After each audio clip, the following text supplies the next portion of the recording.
राधानगरी भूदरगड आजरा विधानसभेचे कार्यसम्राट आमदार प्रकाशराव आबिटकर साहेब यांना वाढदिवसाच्या हार्दिक शुभेच्छा।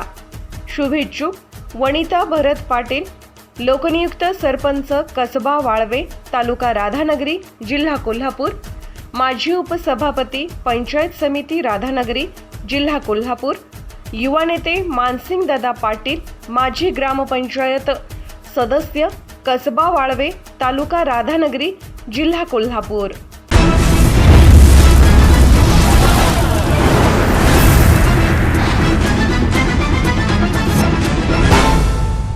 महात्मा फुले जन आरोग्य योजना सर्वसमावेशक करण्याची मागणी आमदार सतेज पाटील यांनी विधान परिषदेत केली। खाजगी आणि धर्मादाय रुग्णालयात देखील या योजनेअंतर्गत उपचार करण्यात यावेत। याशिवाय किडनीसह इतर खर्चिक उपचारासाठी जादा रकमेची तरतूद करण्याची मागणीही विधान परिषदेचे गटनेते आमदार सतेज पाटील यांनी केली आहे। महात्मा फुले जन आरोग्य योजनेमध्ये काही आजारासाठी केवळ सरकारी रुग्णालयामध्ये करण्यात येणाऱ्या उपचारांचा समावेश करण्यात आला आहे।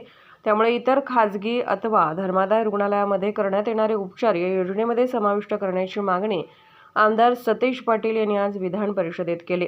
या योजनेमध्ये समाविष्ट काही उपचार महागडे आहेत। किडनीवरील उपचारासाठी सुमारे 20 ते 25 लाख रुपयांचा खर्च येतो। अशा उपचारांसाठी निर्धारित करण्यात आलेल्या मंजूर रकमेमध्ये वाढ करण्यात यावी। तसेच या योजनेमध्ये ज्या रुग्णालयाचा समावेश नाही त्याचा समावेश करण्यासंदर्भातील धोरण सरकारने निश्चित करावे अशी मागणीही त्यांनी केली।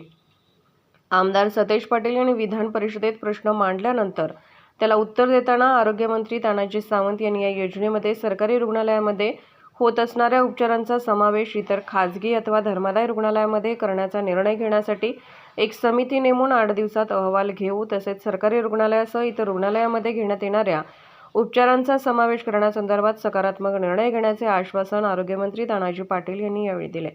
कोल्हापूरहून दर्पण न्यूजसाठी अनिल पाटील।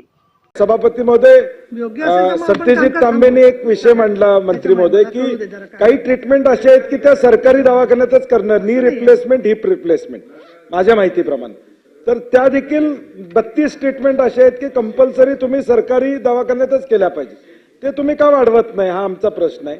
आणि किडनी आणि याच्यासाठी तुम्ही 4.5 लाख केले, परंतु 20-25 लाखाच्या खाली ऑपरेशन होत नाही, ते वाढवणार का हा माझा स्पेसिफिक त्यामध्ये सभापतीमध्ये प्रश्न असणार। आणि या ज्या ट्रीटमेंट सरकारी दवाखान्यातच करायला लागतात त्या इकडं करण्याची परवानगी देणार का? आणि भाई गिरकर बोलले ते या सगळ्या हॉस्पिटलमध्ये 25% सेवा द्यायची तरतूद आहे, त्यामुळे कंपल्सरी करायला काय हरकत नाही या सगळ्यांना, काय अडचण याची कारणच नाही। कारण की चॅरिटेबल हॉस्पिटलच्या नियमाप्रमाणे त्यांना तेवढे बेड्स ठेवायचे, त्यामुळे जे हॉस्पिटल्स मुंबई, पुणे किंवा या ठिकाणी नसतील या योजनेमध्ये त्याची यादी करून त्यांना समाविष्ट करण्यासंदर्भात धोरण घेणार का? जे नसतील ते तुम्ही यादी काढा, मोठे हॉस्पिटल जे नाही आहेत चांगले ट्रीटमेंट देतात ते करण्याचं एक प्रयत्न तरी आपण करणार आहात का? दुसरा भाग जे उपचार सांगितलं सन्माननीय सदस्य आमचे पाटील साहेब यांनी की 131 उपचार जे फक्त त्या ह्याच्यामध्येच केले जातात की त्याला मान्यता नाही ह्याच्यामध्ये करण्यासाठी तुमच्या प्रायव्हेट ह्याच्यामध्ये, तर आपण त्याची एक कमिटी करू आणि त्या कमिटीचा अहवाल 8 दिवसात आपण घेऊ।